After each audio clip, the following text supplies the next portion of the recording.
امریکہ نے ایران پر حملہ کر دیا۔ امریکی صدر کہتے ہیں ایران میں فردو، نتنز اور اصفہان میں جوہری پلانٹس تباہ کر دیے۔ جوہری تنصیبات پر بنکر بسٹر بموں اور ٹوماہاک میزائلوں سے کامیاب حملہ کیا گیا۔ دنیا میں کوئی اور فوج ایسا نہیں کر سکتی۔ ایران کو اب جنگ کے خاتمے پر راضی ہو جانا چاہیے۔ اب یا تو امن ہوگا یا پھر ایران کے لیے سانحہ ہوگا۔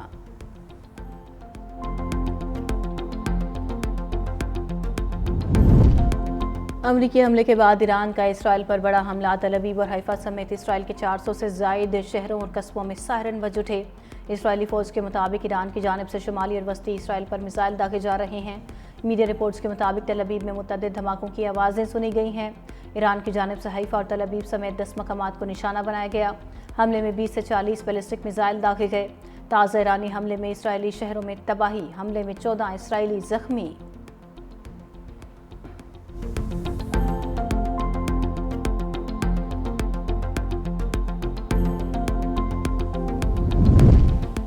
امریکی حملے سے پہلے ہی جوہری تنصیبات کو خالی کرا لیا گیا تھا۔ ایران نے جوہری تنصیبات پر امریکی حملے کی تصدیق کر دی۔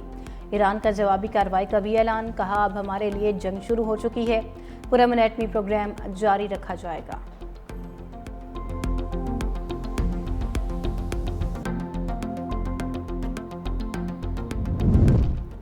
امریکہ کو پہنچنے والا نقصان ایران سے کہیں زیادہ ہوگا۔ ایرانی سپریم لیڈر آیت اللہ خامنہ ای نے امریکہ کو خبردار کر دیا، کہا امریکہ جنگ میں اپنے نقصان کے لیے داخل ہو گیا۔ پاسداران انقلاب نے کہا امریکہ تھوڑا انتظار کرے، حملوں کی سزا بھگتے گا۔ خطے میں موجود امریکی شہری اور فوجی ہمارا ہدف ہیں۔ ایران کا ابنائے ہرمز بند کرنے اور جوابی کارروائی کا اعلان۔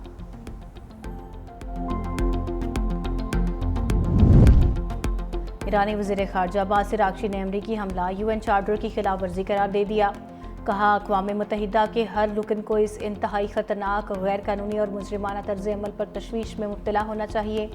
جوہری تنصیبات پر حملے افسوسناک اور قابل مذمت ہیں۔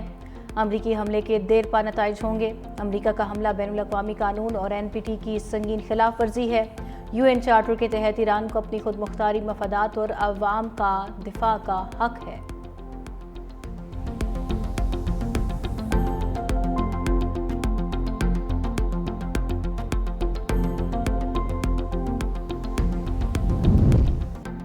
اقوام متحدہ کے سیکرٹری جنرل انطونیو گوتریس نے امریکی حملے کو عالمی امن کے لیے خطرہ قرار دے دیا، کہا ایران کے خلاف امریکہ کے طاقت کے استعمال پر شدید تشویش ہے۔ تنازع تیزی سے قابو سے باہر ہو سکتا ہے۔ عام شہریوں، پورے خطے اور دنیا بھر کے لیے تباہ کن نتائج نکل سکتے ہیں۔ اس بحران کا کوئی فوجی حل موجود نہیں۔ آگے بڑھنے کا واحد راستہ سفارتکاری ہے۔ حماس کی ایرانی ایٹمی تنصیبات پر امریکی حملے کی مذمت۔ حماس نے امریکی حملے کو واضح جارحیت قرار دے دیا۔ حماس کا کہنا ہے کہ امریکی حملے بین الاقوامی قانون کی خلاف ورزی ہیں۔ امریکی حملے عالمی امن و استحکام کے لیے براہ راست خطرہ ہیں۔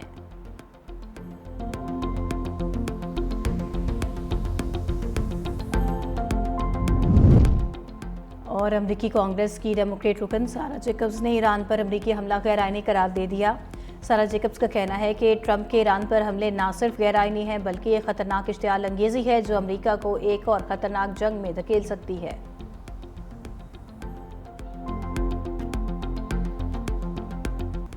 ایران کی جوہری تنصیبات پر حملوں سے جنگ کا آغاز ہو گیا۔ یمن کے حوثی اکثریتی تنظیم انصار اللہ کے سیاسی بیورو کا کہنا ہے یہ واضح ہو چکا ڈونلڈ ٹرمپ دشمنی ہی چاہتے ہیں۔ ایران کی جوہری تنصیب کو تباہ کرنا جنگ کا خاتمہ نہیں بلکہ یہ ایک آغاز ہے۔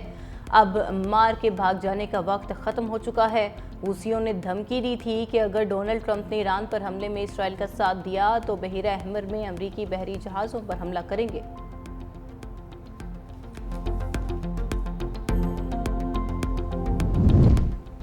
پاک بھارت جنگ رکوانے پر نوبیل انعام، ٹرمپ کا انعام۔ پاکستان کا امریکی صدر کے لیے امن نوبیل انعام کی سفارش کا فیصلہ۔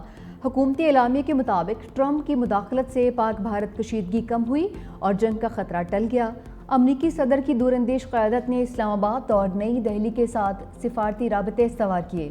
عالمی برادری نے بھارت کی بلا اشتعال جارحیت دیکھی۔ صدر ٹرمپ کی حکمت عملی سے تیزی سے بگڑتی صورتحال قابو میں آئی۔ 2026 کا نوبیل پرائز دے کر خراج تحسین پیش کیا جائے۔ ٹرمپ نے بھی نوبیل انعام کا خواب آنکھوں میں سجا لیا. کہا کہ پاک بھارت جنگ رکوانے پر مجھے نوبیل پرائز ملنا چاہیے. یہ لوگ مجھے نوبیل انعام نہیں دیں گے کیونکہ یہ صرف لبرلز کو ہی ملتا ہے. مودی سرکار سنتاس معاہدے کی معطلی برقرار رکھنے پر بحث. بھارتی وزیر داخلہ امت شاہ کا معاہدہ بحال کرنے سے انکار. کہا ہم وہ پانی جو پاکستان جا رہا تھا نہر بنا کر راجستھان لے جائیں گے. پاکستان سے سنتاس معاہدہ کبھی بحال نہیں کریں گے اور یہ معاہدہ کبھی بحال نہیں ہوگا. پاکستان جانے والے پانی کا رخ اندرون ملک استعمال کے لیے موڑ دیا جائے گا.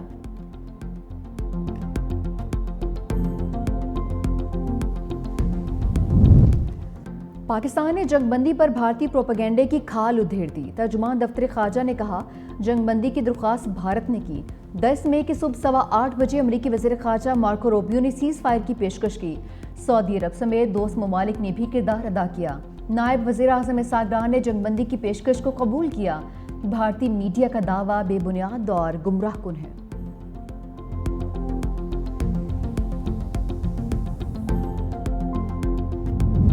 Child, we will educate, we will launch them to teach, study and learn.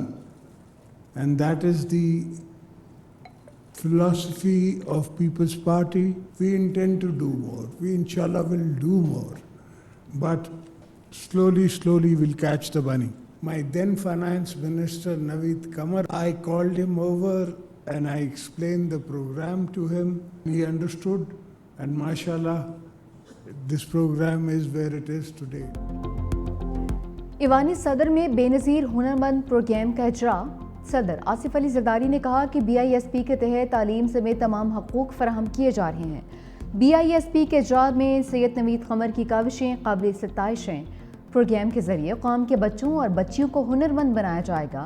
تقریب میں خاتون اول آصفہ بھٹو زرداری بھی شریک.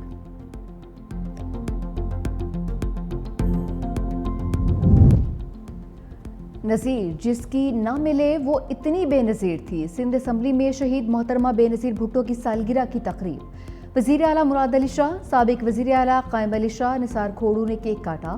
وزیر اعلیٰ سندھ مراد علی شاہ نے کہا کہ محترمہ بے نظیر بھٹو صرف ایک سیاستدان نہیں، ایک نظریہ تھیں. مجھے فخر ہے میری سیاسی تربیت شہید بی بی نے کی. سینئر وزیر سندھ شجیل میمن نے کہا کہ شہید بی بی مظلوموں، غریبوں، خواتین اور نوجوانوں کی آواز تھی. پوری زندگی پاکستان کے عوام کے حقوق کے لیے وقف کر دی. ملک بھر میں شہید بے نظیر بھٹو کی سالگرہ کی تقریبات. جیالوں نے کیک کاٹے، جیے بھٹو کے نعرے بھی لگائے. بلاول بھٹو کا سکھر کے شہریوں کے لیے تحفہ. شہید بے نظیر بھٹو فلائی اوور کا سنگ بنیاد رکھ دیا. منصوبے پر 1.5 ارب روپے لاگت آئے گی. ترجمان سندھ حکومت ارسلان اسلام شیخ کہتے ہیں بلاول بھٹو کی جانب سے شہریوں کے لیے یہ ایک بڑا تحفہ ہوگا. پیپلز پارٹی پسماندہ علاقوں کو ترقی کی راہ پر گامزن کرے گی.